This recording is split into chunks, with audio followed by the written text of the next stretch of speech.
Hi, I'm James Coover, and I'm the crop production for the K-State Research and Extension Wildcat District.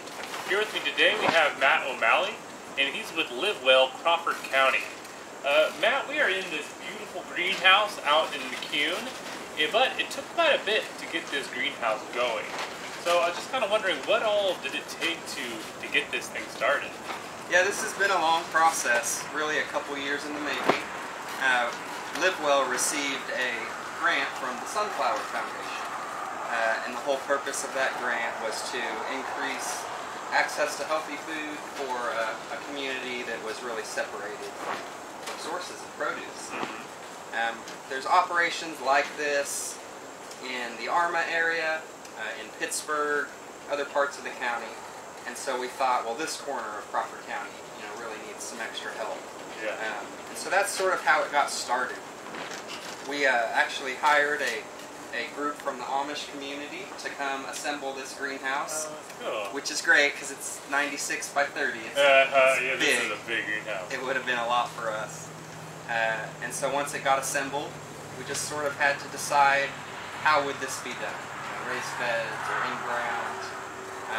And then we had to really reach out to see which sorts of groups in the community would like to be involved. Yeah. So what groups in the community are involved? So I think what's going to make this project successful is that there are so many different groups. And so obviously Live Well, even with the help of the K-State Wildcat District, kind of got it assembled and got things working. But the main managers of this project will be the Osage Garden Club, which is a group from the Osage Church of the Brethren. They really have taken it upon themselves to help people in the community that need fresh food that's affecting their health and their lives. It's not fair that you can't access fresh food just because of where you live. It's not an equitable situation. So they're definitely key. Couldn't be done without the McCune Lions Club. This is actually their land. The Lions Club owns this land. And so sort of in exchange for that, and they helped us build, they've got 3 of the raised beds. Oh, okay. And so they get to grow whatever they want in a few of the raised beds. Yeah.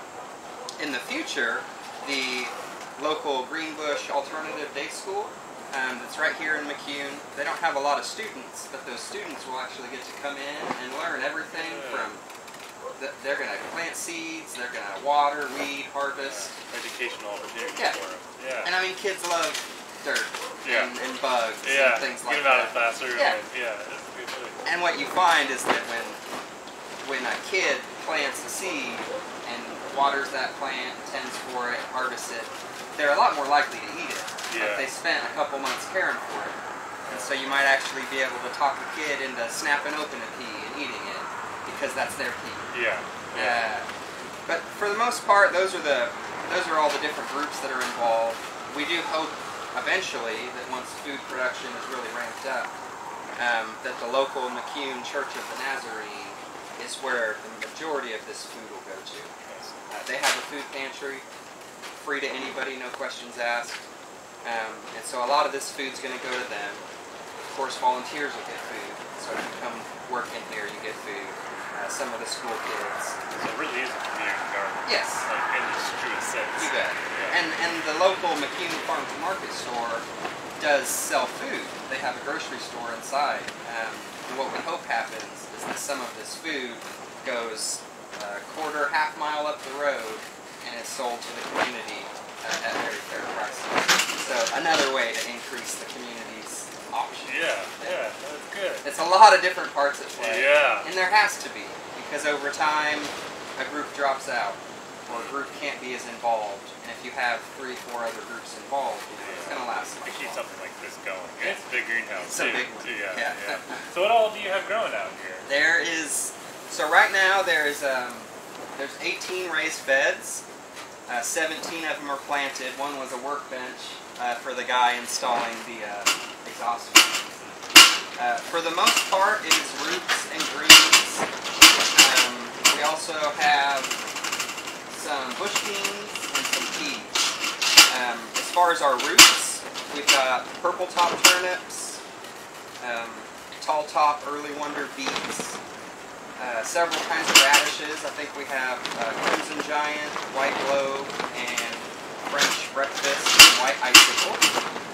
And some carrots that we planted. They're not doing much, but they are planted. We have a lot of lettuce. We have a salad bowl red leaf lettuce. It's another one that's really just not doing so well. We think we got some poor seed. But some of the lettuces that are doing great is Butter Crunch, Harris Island Romaine, and Black Seeded Simpson. They're very happy. So it's a lot of cold crops for this time of year. Yeah. That way they can go over during the winter. Yes. Yeah, We also have some Swiss chard planted. And yeah, for the beans, we have a Royal Burgundy bush bean and a Contender green bean. All of these crops were planted the first week or two of October, and so they really just got planted. Yeah. Right when a lot of gardens are getting, pulled out of the ground is when this one got put in. Yeah. And it's cold outside, but like I'm sweating right now because it's that's 80 degrees and humid in here. Of the greenhouse. And so things are doing really well. What we hope is that a lot of this food, especially the roots and greens, will be ready just in time for Christmas, to where we can come in here and harvest with the Osage Garden Club and actually distribute fresh salad and beets and radishes to the community for Christmas dinner. Oh, nice. How great is that? That's really good. Awesome. Well, thank you so much, Matt, for coming out here and showing us this beautiful greenhouse. And thank you. And I'm James Coomer with K-State Research and Extension.